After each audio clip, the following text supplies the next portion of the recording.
My name is Marcus Vey. I'm a field investigator for the National Transportation Safety Board, currently attached to a regional coordination detail out of Jefferson City. What I'm about to describe took place over approximately 31 hours, beginning Tuesday morning.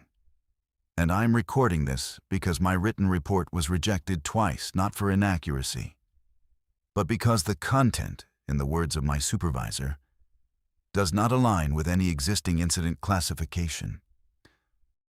So I'm going to say it out loud, into this recorder, and I'm going to say it plainly. On Tuesday, March 11th, at approximately 7:40 a.m. Central, I was driving east on Route 54 toward Fulton, Missouri, to conduct a follow-up interview regarding a minor rail crossing malfunction. Routine work, the kind of thing that fills the middle of your week and the bottom of your case log. I remember the road clearly. Flat, gray, 2 lanes, light fog sitting in the low spots between the fields, the kind that burns off by 9. I had coffee in the console. I had my case folder on the passenger seat. I had the local AM station running low farm reports, a Deere dealership ad, a weather segment that predicted overcast skies through Thursday. At 7:42, I looked at the dashboard clock because the station cut out. Not static, not interference, just gone. Clean silence for maybe 4 seconds. Then the signal came back mid-sentence, a different voice, finishing a phrase I hadn't heard the beginning of. I didn't think anything of it. I arrived at the Fulton Municipal Building at 8:15, signed in at the front desk. The clerk, a woman named Diane, mid-50s, county employee for years, looked at me with what I'd describe as careful confusion. She said, "You're the NTSB man?" I said yes. She said, "You were supposed to be here yesterday." I showed her the appointment confirmation on my phone. Tuesday, March 11th. She turned her computer screen toward me. It read Wednesday, March 12th. I want to be precise about what happened next because precision matters. And because what followed was a series of small, individually dismissible things that only became alarming in aggregate. I checked my phone. It read Tuesday, March 11th. The clerk's computer, the wall calendar she'd already updated, and a newspaper on the counter all read Wednesday, March 12th. A man waiting in the lobby checked his watch. A mechanical one, no network sync, and confirmed the date as the 12th. I stepped outside and called my supervisor in Jefferson City. He answered on the second ring and said, "Marcus, where were you yesterday?" I told him I didn't have a yesterday. I had Monday night, I went to sleep, and I woke up this morning. He was quiet for a long time. Then he said something that didn't make sense to me yet. "You're the 4th person to say that this morning." By the time I got back into the municipal building, Diane had 3 calls holding. Not about permits, not about zoning. 3 families calling to report the same thing. Someone in their household had no memory of Monday, March 11th. They'd gone to sleep Sunday night and woke up Tuesday morning, or what they believed was Tuesday morning, with the date reading the 12th. In each case, only one family member was affected. The rest of the household remembered Monday normally. One caller said her husband had come downstairs, made coffee, and asked why their daughter wasn't getting ready for school. It was a school day, but Tuesday's school day, not Monday's. He'd skipped a day clean through. No disorientation, no hangover, no sign of medical distress, just a missing day. Another call. A man's teenage son. Same pattern. Sunday night to Wednesday morning in what felt like one normal sleep. A third. An elderly woman living with her adult daughter. The daughter remembered Monday fine. The mother did not. Diane looked at me and said, "Is this something you handle?" I said no, but I didn't leave. By 9 o'clock, there were 11 calls. By 9:30, 26. Each one structurally identical. One person per household, one missing day. No overlapping family members, no physical symptoms. Just a gap where Monday used to be. Let me describe the next 2 hours because they changed the shape of everything. I set up in an unused office the county let me borrow. I had no jurisdiction here. None of this was within my professional lane. But I've spent 11 years investigating events that leave free physical traces, skid marks, stress fractures, signal failures, and what I was hearing had a structure. It wasn't random, and I couldn't stop cataloging it. I started making calls, first to my field office, then to adjacent county emergency management contacts I had from prior jobs. I asked a simple question. Are you getting unusual reports this morning? Boone County, yes. 40+ calls, all matching. One person per household, missing one day. Cole County, yes. Slower volume, but same pattern. Osage County, yes. Monotone County, yes. I widened the calls. I reached a contact at the Missouri Department of Health and Senior Services in the Early Response Division. She said their intake line had been getting calls since 7 a.m. She couldn't give me numbers, but she used the word volume twice and the word unprecedented once. The structure held. Every report described the same phenomenon. One family member, always one, never two. Never the whole household had lost precisely one day. Not a vague fog, not a degraded memory. A clean excision. Sunday night connected to Tuesday morning, with nothing between. And here's what started to bother me structurally. Because I think in structures, the affected individuals were not clustered by age, sex, or health status. We had children. We had elderly people. We had a 30-year-old marathon runner with no medical history and a 78-year-old diabetic on 6 medications. There was no demographic thread, but there was a household thread. One per home, exactly one. I asked Diane to pull up the Callaway County Residential Address Registry and cross-reference it against the incoming calls.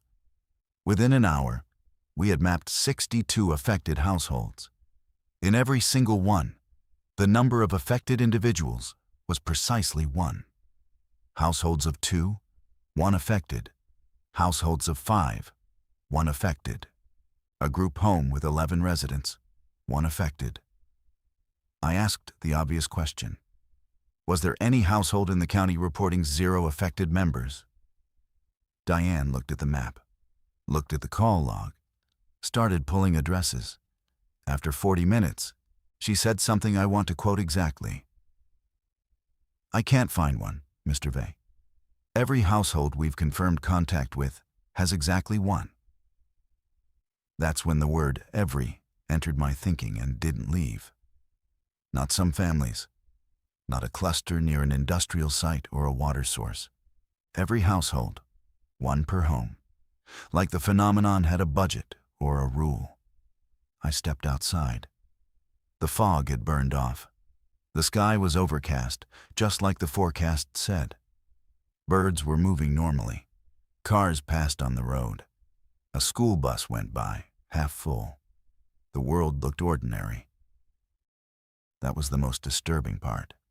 I need to explain how I spent the next several hours, because it's the part of this account that sounds the most bureaucratic and is actually the most frightening.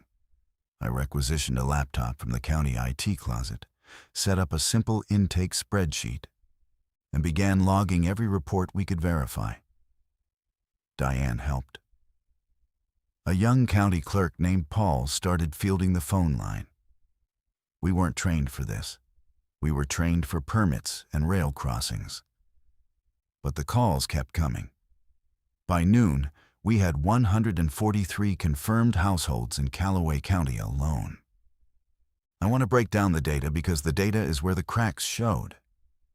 Affected individuals ranged in age from 4 to 91. The median age was 38. There was no meaningful skew by sex, roughly even. No clustering by neighborhood, elevation, water district, or school zone. No correlation with occupation, medications, or prior medical events. In every case, the missing period was identical, approximately 22 to 24 hours, covering all of Monday, March 11th. The affected person went to sleep Sunday night and woke up believing it was Monday morning. In some cases, the discrepancy was discovered immediately. A spouse mentioned something from Monday. A child referenced a school event. In other cases, it took hours for the gap to surface. No affected person reported dreams from the missing night. No affected person reported physical soreness, marks, disorientation, or confusion beyond the temporal discrepancy. Several described feeling unusually well rested, which bothered me more than anything symptomatic would have. There was one additional finding that I almost missed. Paul caught it. He was entering addresses and noticed a flag in the data. In households where the affected member was a child under 12, the child was always the youngest resident. In households where all members were adults, the affected individual was always the one who had lived at that address the longest. I asked him to verify. He ran it twice. 100% consistency. The phenomenon was selecting. And it was selecting according to rules that referenced the internal structure of each household. Not biology, not vulnerability, residency and age, weighted by context. That's not a toxin. That's not a pathogen. That's not a gas leak or a contamination event. That's a sorting logic. I called my field office again. My supervisor told me to stop making calls. He said the situation was being elevated, and that formal response would be coordinated through FEMA Region 7. He told me to go back to my hotel and wait. I said, "Have you looked at the selection pattern?" He said, "Marcus, the pattern is being reviewed." I said, "Reviewed by who?" He said, "By the people whose job it is." I want to note that in 11 years of federal service, I have never heard my supervisor sound like he was reading from a prepared response. That's what it sounded like someone had put language in front of him and told him to stay inside it. I did not go back to my hotel. At 1:15 p.m., something changed. A woman named Carla Dunnigan walked into the municipal building without calling ahead. She was in her early 40s, visibly composed, carrying a notebook. She said she was a registered nurse at the Fulton Medical Center and that she'd come on her own, not as a representative of the hospital, and not on the clock. She asked who was collecting data. Diane pointed to me. Carla sat down across from me and opened her notebook. She said she'd spent the morning doing unauthorized vitals checks on 11 patients admitted before Monday who had no memory of the 11th. Standard workup blood pressure, temperature, pulse ox, blood draw where consent existed. Everything was normal. Textbook normal. Except one thing. She'd checked their circadian markers, melatonin curves, cortisol rhythm, core body temperature fluctuation. These are things that follow a roughly 24-hour cycle in healthy adults, and they're hard to fake. They're biological clocks. Your body knows what time it is, even if your mind doesn't. In every affected patient, the circadian rhythm was exactly 24 hours behind. Their bodies thought it was Monday. Their minds had jumped to Tuesday. But their internal clocks were lagging a full day. Cortisol hadn't peaked when it should have. Melatonin was releasing at the wrong time. Core temperature was cycling on yesterday's schedule. I asked her what that meant clinically. She said, "It means whatever happened to them, their bodies didn't skip the day. Their bodies are still living it. Only their awareness jumped." I want to sit with that for a moment because it restructured everything. These people hadn't lost a day. They hadn't been unconscious for a day. Their biological systems were running on Monday's clock while their consciousness was present on Tuesday. The gap wasn't in the body. The gap was in the mind, or more precisely, in whatever layer of experience connects awareness to time. Something had reached into over 100 people in this county alone and detached one thread. Their waking perception leapt forward. Everything else stayed on schedule. Carla said she'd tried to tell her supervisor. He said to stop running unauthorized labs and go back to her rotation. She said, "The patients are going to start feeling it by tonight. The circadian mismatch. Insomnia, maybe. Disorientation. Their bodies are going to want to sleep on Monday's schedule, which is tonight. But their minds already think they slept last night." I asked, "What happens when a circadian rhythm is off by a full day?" She said, "In a normal jet lag situation, it adjusts within a few days. But this isn't jet lag. These people didn't travel. Their bodies aren't confused. Their bodies are right. It's their awareness that's wrong." She closed her notebook. Something moved their minds forward and left their bodies behind. And I want to know who's looking into what caught the difference. By 3 p.m., my phone had stopped being a professional tool and become something closer to a seismograph. I had contacts in 5 states. Engineers, field investigators, regional coordinators, people who owe each other favors and share information when the official channels go quiet. And the official channels were very quiet. FEMA Region 7 had not issued a public statement. The Missouri Department of Health had posted a single advisory recommending residents maintain normal routines and contact their primary care providers with concerns. That was it. But my contacts were talking. From a structural engineer in Little Rock. Every hospital in central Arkansas is getting the same calls. 1 per household. They've set up a dedicated intake line. From a transportation coordinator in Nashville. Tennessee Emergency Management activated their ops center at noon. No public announcement. From a former colleague now at FEMA Region 5 in Chicago. "Marcus, I can't say much, but this isn't regional." I asked what he meant. "It's everywhere we've checked, and we've checked a lot of places." I sat with that. Everywhere. Not a plume, not a radius, not a contaminated water table or an atmospheric event tracking a weather system. Everywhere. Every household. 1 member. 1 missing day. The same selection logic. I tried a different approach. I called a buddy at the Census Bureau, not for classified data, just for a rough frame. I asked him, conservatively, how many occupied households exist in the United States. He said roughly 130 million. I did the math on the back of a county form. If the pattern held nationally, 1 affected person per household, every household that was approximately 130 million people who had lost Monday, March 11th, who had woken up on the wrong day, whose circadian clocks were running 24 hours behind their awareness. 130 million. That number sat in my chest like a stone. And no one was saying it out loud, not the news, which was running confused local segments about time disorientation reports. Not the federal agencies, which had activated quietly and said nothing publicly. Not the state health departments, which were all using the same non-committal language. Maintain routines. Consult your provider.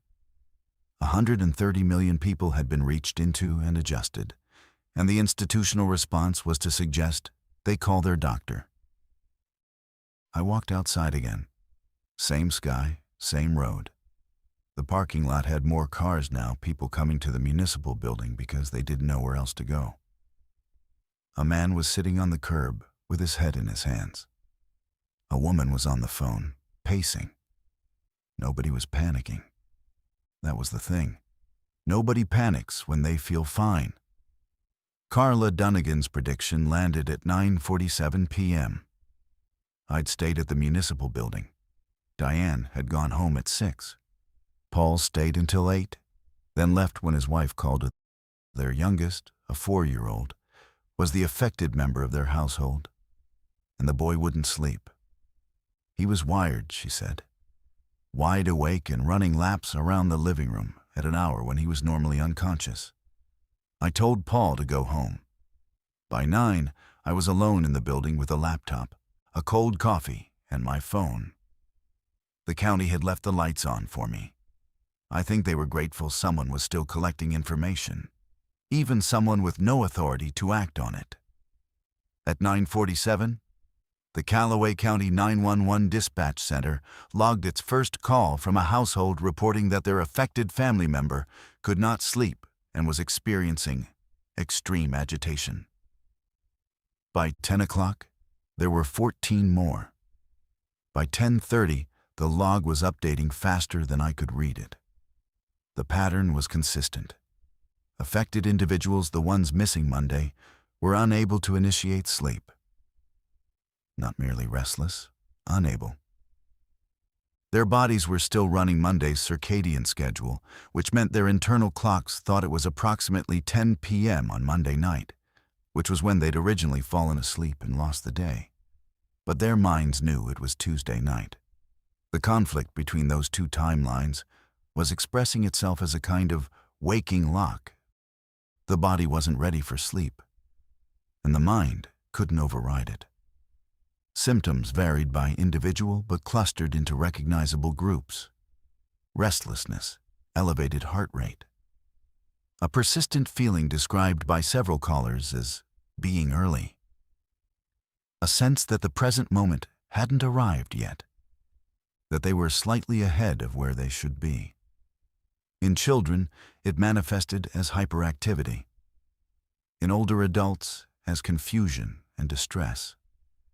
In otherwise healthy adults, as a mounting, inexplicable anxiety that many described as feeling like the minutes before an important event. A test, a flight, a surgery stretched across hours. Nobody was in medical danger. Not yet. But the Fulton Medical Center reported its emergency department was at capacity by 11 p.m., mostly with affected individuals whose families didn't know what else to do. I drove to the hospital. I want to describe what I saw because it mattered. The waiting room was full, but quiet. Not the usual emergency room energy, no acute injuries, no raised voices. Just people sitting in chairs who couldn't sleep. Some had brought pillows. A few had blankets. A teenager sat cross-legged on the floor, earbuds in, staring at the ceiling.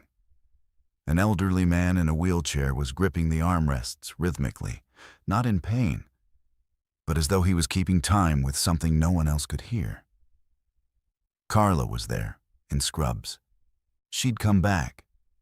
She pulled me aside and said, "Their cortisol is spiking, all of them. It's peaking now, which is exactly when it would peak if it were Monday morning for their bodies. They're biochemically experiencing dawn right now." I looked at the clock. It was 11:20 p.m., Tuesday night.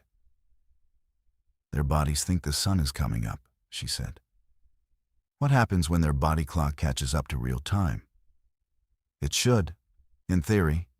Circadian systems are adaptive. Give it a day, maybe 2, and the rhythm should realign." "Should." She looked at the waiting room. "I've never seen a case where the offset was this clean. It's exactly 24 hours. That precision that's not biological drift. That's not something a body does on its own." At 12:30 a.m. Wednesday morning, I started conducting interviews in the hospital waiting room. I had no formal authority to do this. Nobody stopped me. I think the hospital staff was glad someone was asking questions, because the questions they were trained to ask: where does it hurt? What medications are you on? Have you experienced this before? We're returning nothing useful. I spoke with 19 affected individuals over 3 hours. I want to describe what they told me, because until this point, the story had been about absence, a missing day, a gap, a void. What I heard in that waiting room introduced something else.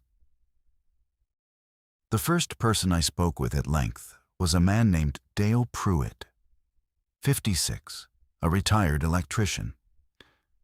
He was the longest residing member of his household, consistent with the selection rule.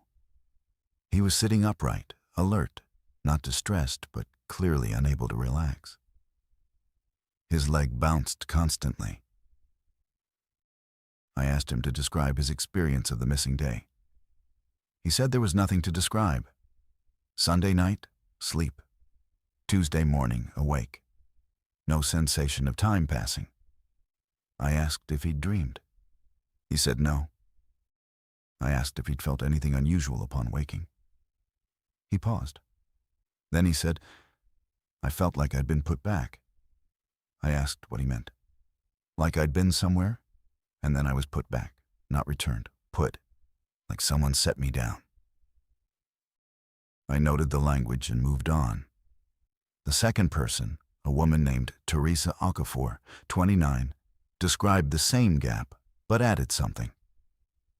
She said that since waking up, she'd had a persistent spatial sensation, a feeling that one direction was thicker than the others. She pointed south. That way feels heavier, like there's more of something that way. I asked if the feeling was physical pressure, warmth, anything measurable. She said no. It's like knowing where a sound came from after it stops. You didn't hear it, but you know the direction. I spoke with 17 more people. 11 of them described some version of Teresa's directional sense. Not all pointed south directions varied, but the structure was identical. A persistent, non-sensory awareness of a direction. A vector. As though something in that direction had relevance to them that they couldn't articulate. 3 described the put-back sensation Dale had mentioned. 2 used the word returned.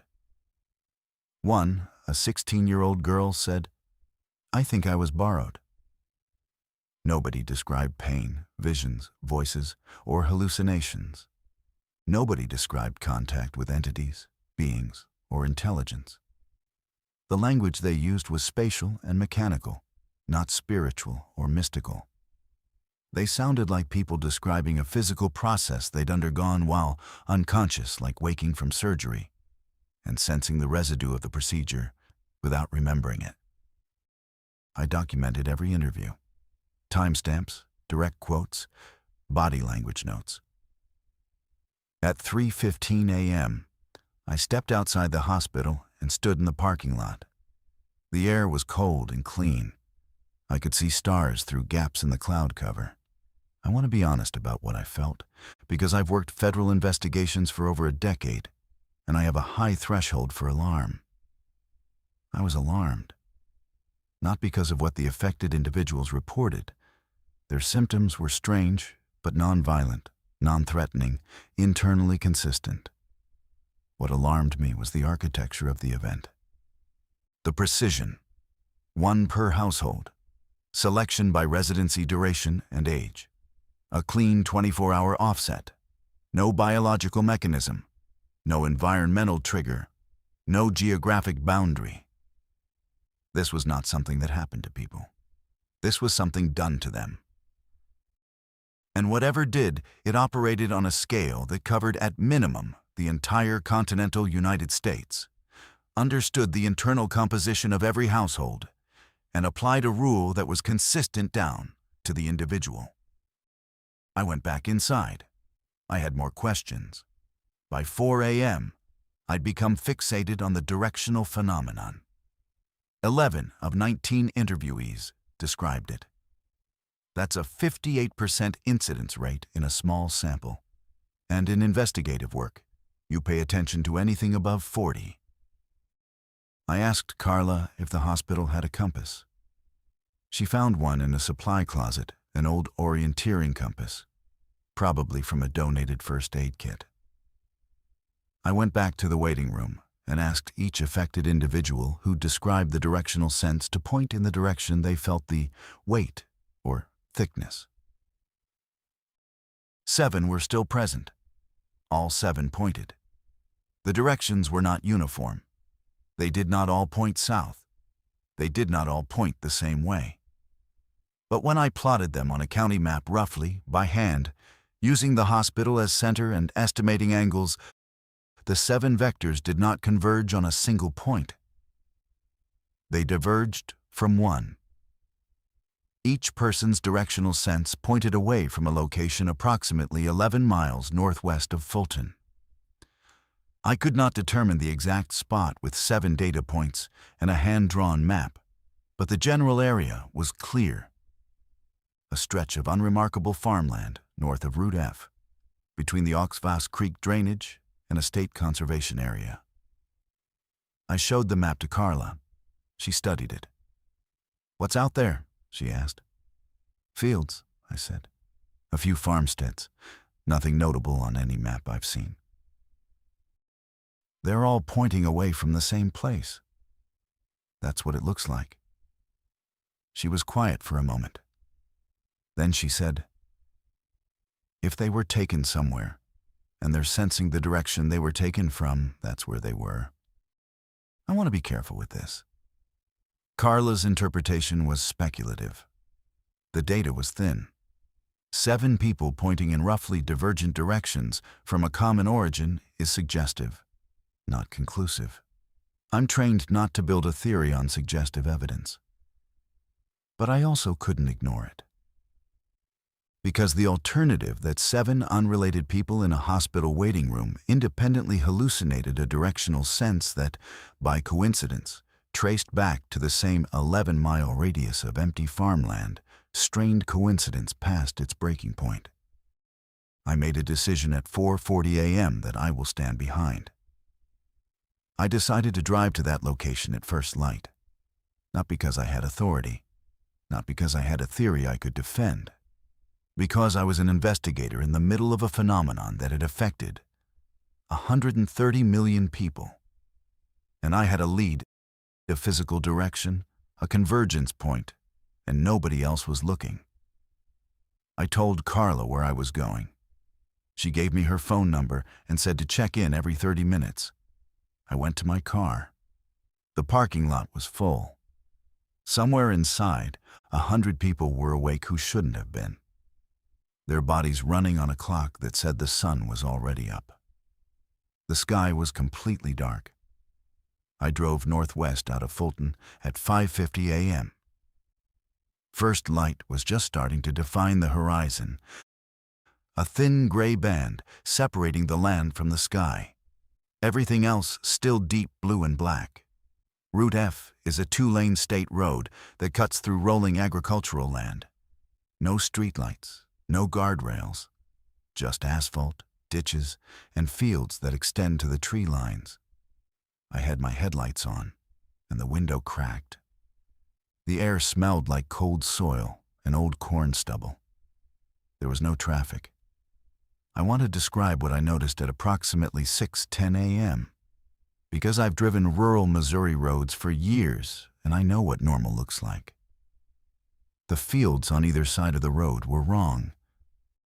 Not dramatically, not in a way that would make you pull over if you were just passing through. But I was looking carefully, and I saw it. The soil in the harvested fields bare, plowed underground, had a pattern to it. Not plow lines, not erosion channels. A regularity that shouldn't have been there.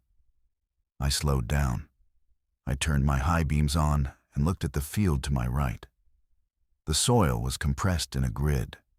Perfectly spaced depressions, maybe 3 inches deep, extending in rows and columns across the entire visible field. Each depression was roughly 18 inches in diameter. The spacing was uniform, maybe 4 feet between centers in every direction. I stopped the car. I got out. The silence was absolute. No wind, no insects at this hour. Just the tick of my cooling engine and the sound of my boots on gravel. I walked to the edge of the field and crouched down. The depressions were real, physical. I could put my hand in one. The soil at the bottom was compacted, not scooped out, but pressed down, as though something heavy and round had rested there.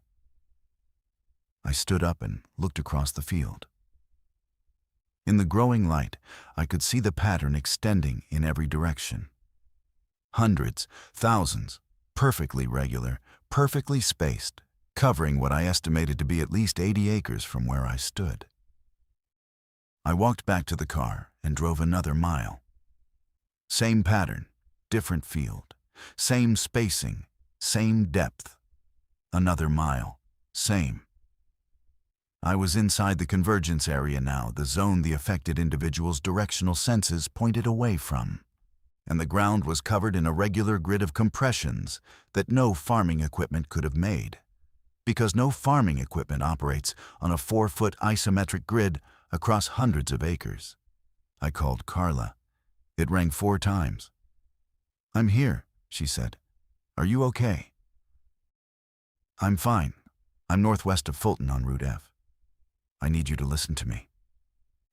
I described the field pattern. She was quiet. "How big is the area?" she asked. "I've been driving through it for 2 miles, and it hasn't stopped." "What could make that?" "Nothing I know of." I took photos with my phone. In the pale dawn light, the pattern was clearly visible, row after row of identical depressions, stretching to the horizon. The geometry was exact, not approximate, not organic, exact. Something had been placed here, in a grid, across miles of open ground. And then it had been removed. I kept driving. The grid continued.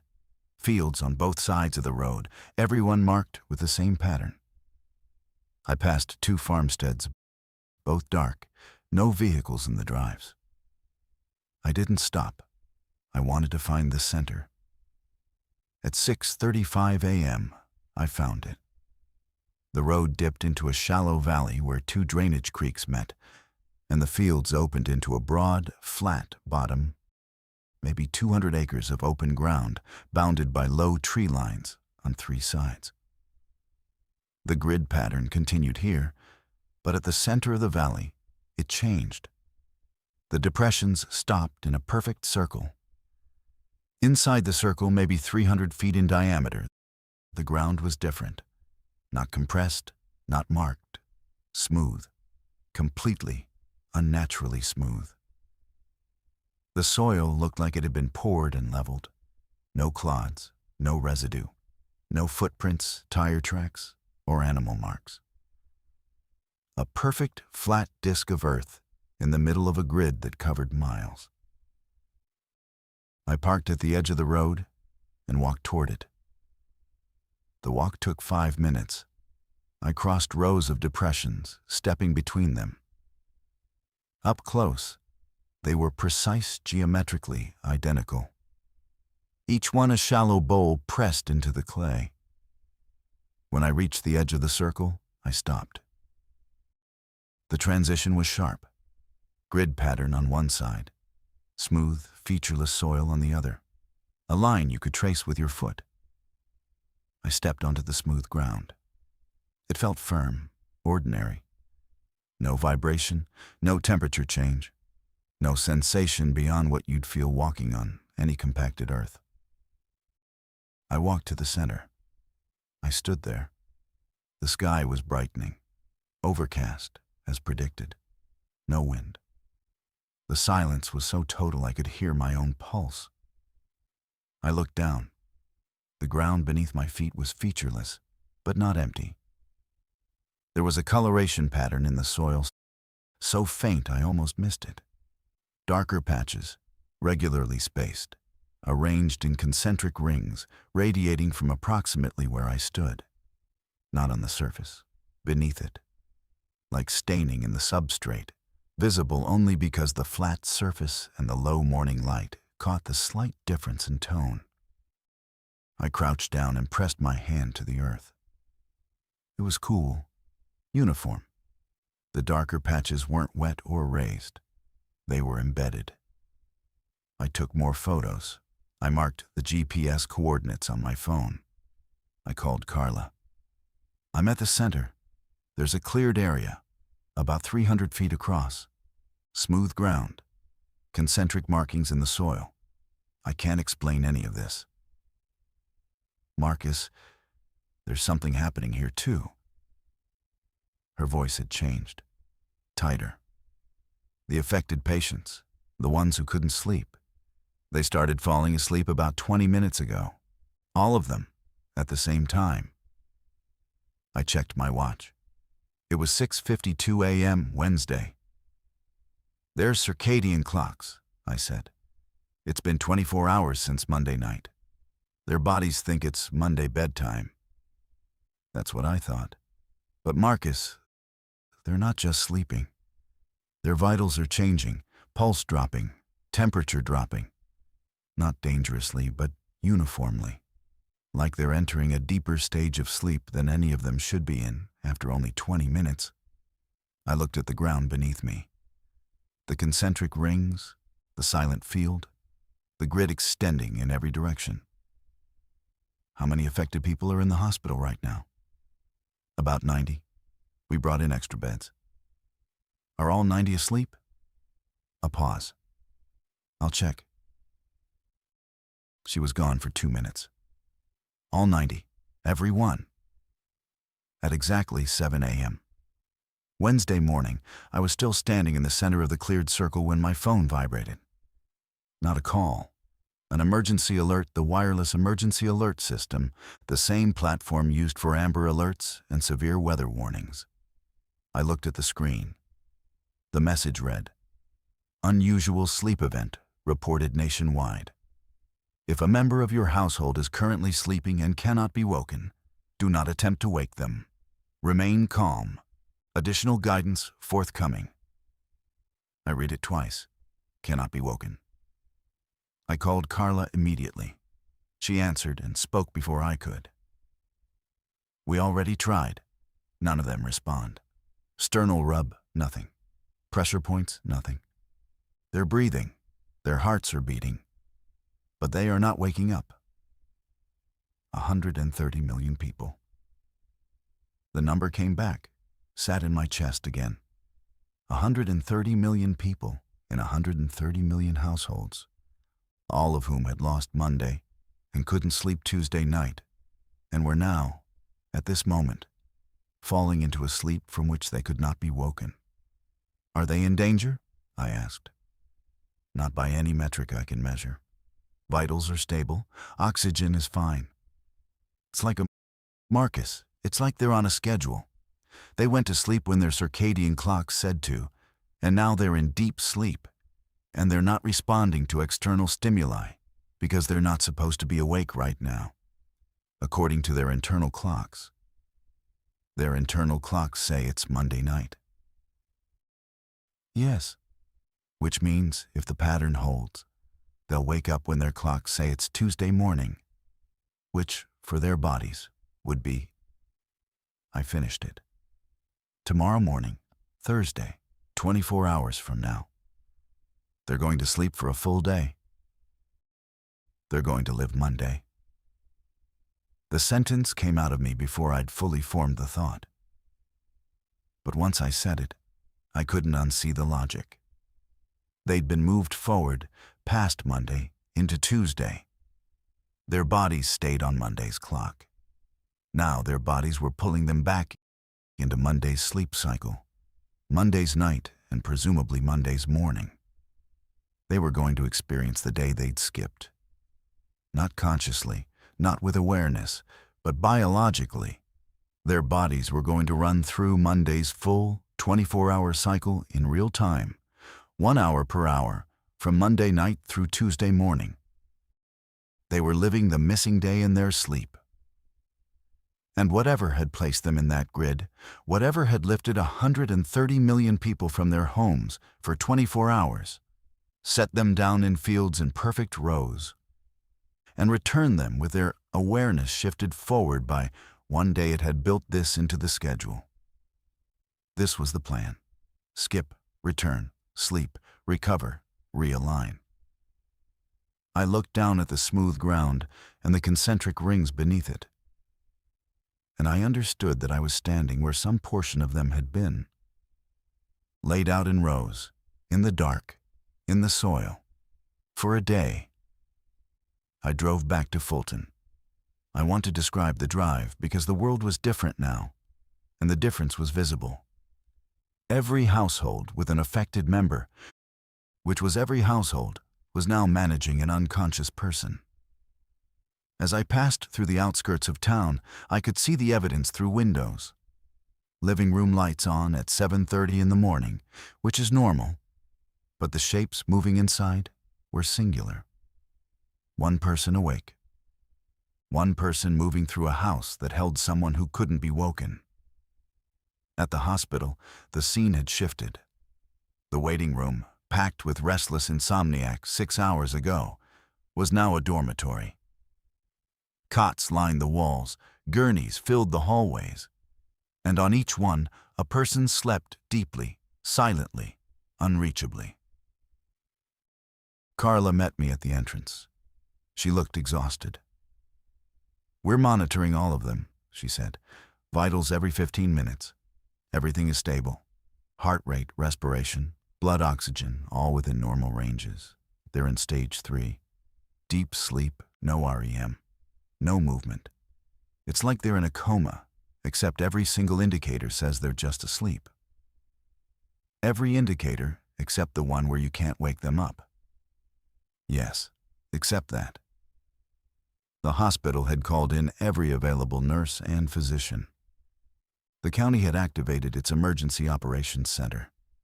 The National Guard had been contacted, but had not arrived. I learned later that Guard units across the country were dealing with the same situation in their own communities. There was no surplus capacity anywhere. I set up in a corner of the hospital cafeteria and continued logging data. The national picture was coming into focus through my phone, not through official channels, which remained sparse and carefully worded, but through the informal network of federal employees who trusted each other more than they trusted the press releases. The phenomenon was confirmed in all 50 states, every U.S. territory that had reported. Canada was reporting the same pattern. Mexico, the UK, Germany, France, Japan, Australia, every country with functioning communication infrastructure was reporting the same thing. One person per household, missing day, circadian offset, synchronized sleep onset, inability to wake. The scale was no longer 130 million. By midday estimates, the global number of affected individuals was somewhere between 800 million and 1 billion. A billion people asleep simultaneously in a synchronized circadian cycle that tracked to a single missing day. Across every country, every climate zone, every demographic. One per household. Selected by rules that accounted for family structure. I sat in the cafeteria and did something I don't normally do. I put down my pen and just looked at the room. At the nurses walking between cots. At the sleeping faces. At the monitors blipping their quiet rhythms. At the daylight coming through the windows. Ordinary daylight on an ordinary Wednesday that was not ordinary at all. One nurse, young, maybe 25, was adjusting a blanket over an elderly man. She tucked it around his shoulders the way you'd tuck in a child. Her hands were shaking. I understood her. Not the medical part. The human part. Every person in this hospital had a household, and in every one of those households, someone was asleep and couldn't be woken. The nurse, the doctor, Carla, Diane, Paul, me. I hadn't checked. I called my sister in St. Louis. She answered immediately. Marcus, Dad won't wake up. My father, 81 years old, the longest residing member of his household. He'd lived in that house for 43 years. I know, I said. He's going to sleep until tomorrow morning. He's okay. Don't try to wake him. How do you know he's okay? I didn't have a good answer. I had data. I had patterns. I had a field of depressions in the earth northwest of Fulton. None of that would comfort my sister. I'm watching the same thing here, I said. Everyone is stable. He's going to wake up. You promise? I'll call you in the morning. Wednesday afternoon was the longest afternoon of my life. I want to describe it in a way that conveys not crisis, but suspension. The crisis had already happened. What Wednesday afternoon felt like was waiting inside the machinery of something too large to resist and too structured to be accidental. At the hospital, the sleepers slept. Their vitals held. Carla ran hourly circadian panels on a sample group and confirmed that their biological clocks were advancing normally on Monday's schedule. By Wednesday noon, their bodies registered Monday midday. Cortisol patterns matched. Temperature curves matched.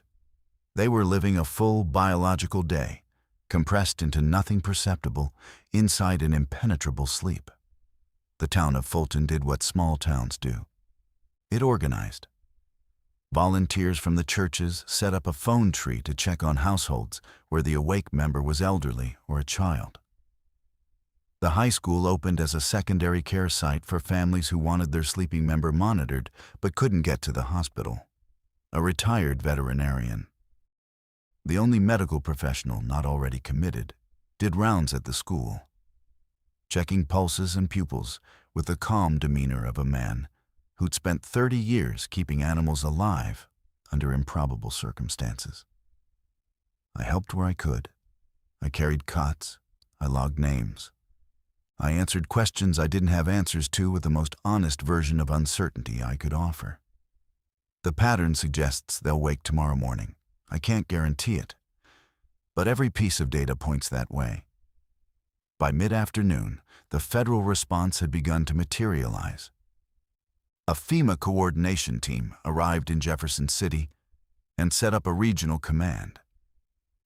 The messaging shifted from "remain calm" to something more structured public guidance on caring for sleeping household members, hydration protocols for unconscious individuals, guidance on when to call 911 versus when to monitor at home. Notably absent from any federal communication, an explanation. What happened? Why? How? Who? The emergency alert system sent 2 more messages. Both were logistical. Neither acknowledged the impossibility of the situation. The language was careful, procedural, and designed to manage behavior, not inform understanding. I recognized it because I work in a federal agency, and I know what institutional communication looks like when the institution doesn't know what's happening, but can't admit it. At 4 p.m., I drove back to the field site northwest of Fulton. I don't entirely know why. I think I needed to see it again in full daylight. The grid was still there. In the afternoon sun, it was even more visible, thousands of depressions stretching across field after field. A perfect lattice stamped into Missouri farmland. I walked the edge of the cleared circle. The concentric markings in the soil were fainter now, harder to see in the overhead light, but still present. I noticed something I'd missed at dawn. At the perimeter of the grid, at its outermost edge, where the depressions stopped and normal field soil began, there was a line, a border. The depressions didn't fade out gradually. They ended. One final row, then normal ground. The boundary was geometric, straight edges meeting at angles that I estimated roughly as forming a hexagon. A hexagonal grid area, miles across, stamped into the earth, containing thousands of evenly spaced depressions, with a cleared circle at the center. I tried to count the depressions in one row, crossing my field of vision. I estimated approximately 400 before the row disappeared over a gentle rise. 400 in one row, in a hexagonal grid. I did rough math. The total number of depressions in this cested, a single site, was somewhere in the range of 100,000. One per person? One per body? I couldn't complete that thought. Not yet, not standing there. Wednesday night was quiet, the quietest night I've ever experienced in an active event. I stayed at the hospital. Carla and I took shifts monitoring the sample group. The sleepers' vitals held perfectly, almost absurdly stable.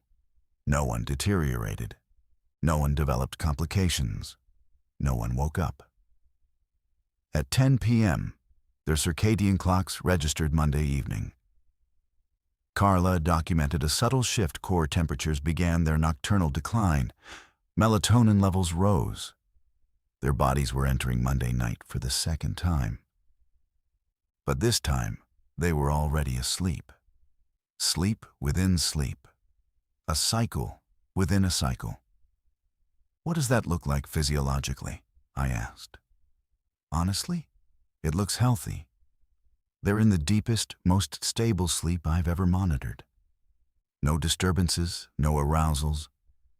If I didn't know the context, I'd say these were the best resting patients in the hospital. That doesn't reassure me.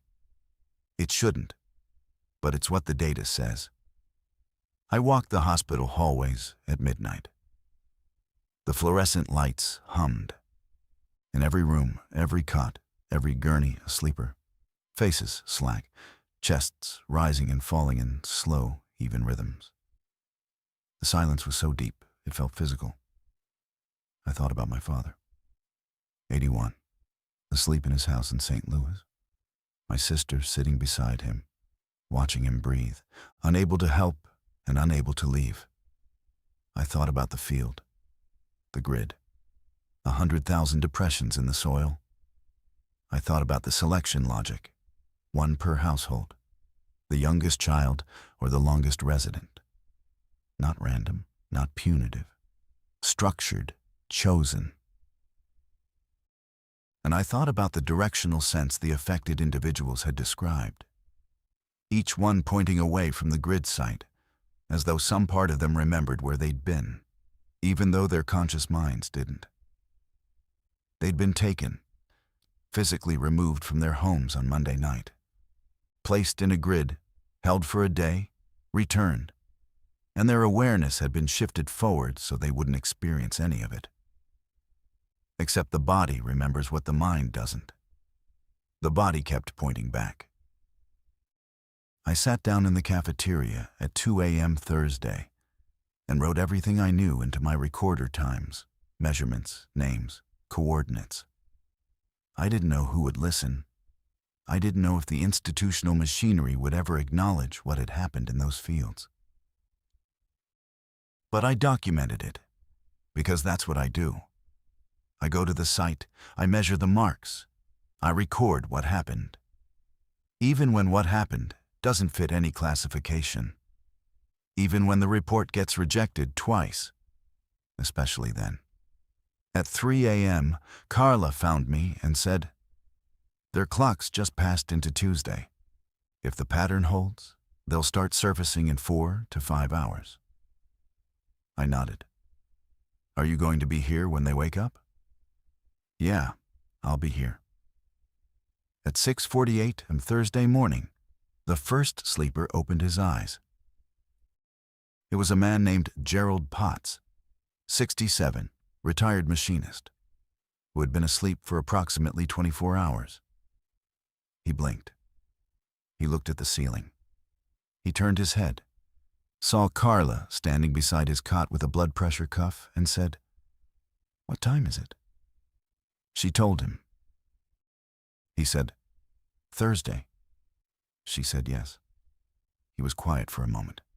Then he said, "I dreamed the whole day." Over the next 40 minutes, all 90 sleepers in the hospital woke. The pattern was like watching a wave cross the room in slow motion, one by one, in an order that roughly correlated with when they'd fallen asleep. Each person surfaced, eyes opening, a moment of orientation. The same question, what time is it? And then the dreams. They all dreamed, every one of them. And the dreams were not normal dreams. I interviewed 14 of them in the first hour after waking. The accounts were remarkably consistent. They described a place not visual in the way normal dreams are visual, but spatial. A vast, flat, open space. Dark, but not frightening. They were lying down. They could sense others around them, many others, but couldn't see them. They felt observed, but not threatened. They felt measured. Several used the word measured independently. Measured, cataloged, assessed, recorded. Not in a medical sense. In a structural sense. As though something was mapping them, not their bodies, but their patterns. The way they thought. The way they connected to other people. The architecture of their relationships. One woman said, "It was like someone reading a building's blueprints. But the building was my family." A man said, "I could feel it understanding how I fit into my house. Not the physical house, the people in it." A teenager said, "It knew who I was to my mom. It knew the shape of that." None of them were frightened. That was the strangest part. 24 hours of involuntary unconsciousness. A dream of being laid out in the dark and structurally analyzed. And not one of them reported fear. "It wasn't hostile," Gerald Potts said. "It wasn't anything I have a word for.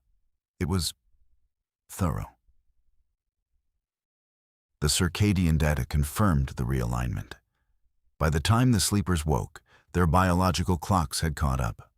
Cortisol, melatonin, temperature all back on the correct schedule. The 24-hour offset was resolved. They'd lived through Monday inside their sleep. And now they were synchronized with the rest of the world. Carla ran the directional test again. She gave 5 of the previously affected individuals the compass and asked them to point. None of them felt the direction anymore. The sense was gone. Whatever residual awareness had connected them to the field site had dissipated during the sleep. They were returned, fully. But they remembered the dream, and the dream was the same. Something had taken them, laid them in the earth, studied the structure of their households, and given them back. 1 per family, 1 sample from each unit. I filed my report on Thursday afternoon. 47 pages. Every measurement, every interview, every timestamp. The field coordinates, the grid dimensions, the circadian data, contributed by Carla with her written permission. It was rejected on Friday. My supervisor called it speculative beyond the scope of NTSB mandate. Which was technically true. None of this had anything to do with transportation safety. He was right about the jurisdiction.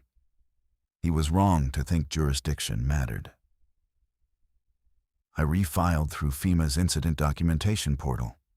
It was acknowledged and assigned a case number.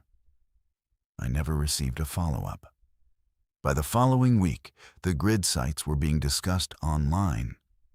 Farmers across the Midwest had found them. Satellite imagery confirmed at least 1,400 similar grid patterns across the continental United States. Each one hexagonal, each one containing between 50,000 and 200,000 individual depressions. Each one with a cleared circle at its center. The global count was harder to establish, but conservative estimates placed the total number of grid sites above 10,000 worldwide.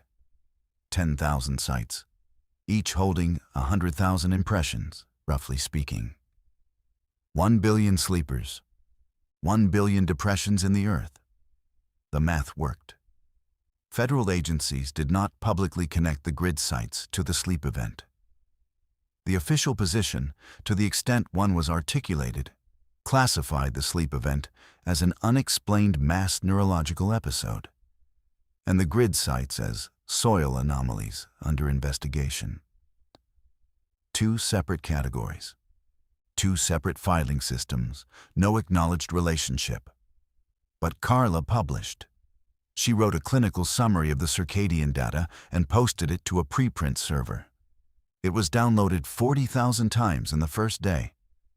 Her hospital suspended her the following week. She didn't care. She was already fielding calls from researchers on 4 continents who had independently documented the same circadian offset in their own affected populations. The data was out. The structure was visible. The selection logic was documented. The grid sites were photographed from space. And nobody, not one agency, not one government, not one institution, would say the obvious thing. Something came here. It took one person from every family on Earth. It laid them in the ground, in perfect rows. It studied the structure of human households, of human bonds, of the invisible architecture that connects people who share a home. And then it put them back. This is the last thing I want to say. And it's the part that keeps me up at night. Not the scale, not the grid sites, not the institutional silence. Something smaller. I visited my father the following Sunday. He was fine, alert, healthy, back to his routine. He remembered the dream, same as everyone else. The dark place, the sense of being measured, the absence of fear. I sat with him in his living room, the room he'd lived in for 43 years, where he'd raised me and my sister, where my mother had died, where every holiday and ordinary Tuesday of my childhood had taken place. He was in his chair. I was on the couch. The house smelled like coffee and old wood and the specific, unreproducible scent of a home that has been continuously lived in for decades. He said, "It knew this house, Marcus, not the walls, the people, the way we fit together, the shape of this family." I asked him what he thought it wanted. He looked at me for a long time. My father is not a dramatic man. He's a retired postal worker who reads history books and watches baseball. He's the most grounded person I know. He said, "I think it wanted to understand how we hold together. What makes a household a household? Why people stay." Did it find out? I think it's still finding out. That was 3 weeks ago. The sleepers are healthy. The circadian alignment held. No long-term effects have been documented. The grid sites are eroding in the spring rains, the depressions filling with water and mud, the geometry softening, the evidence dissolving into normal farmland. But I drive by the field sometimes, the one northwest of Fulton.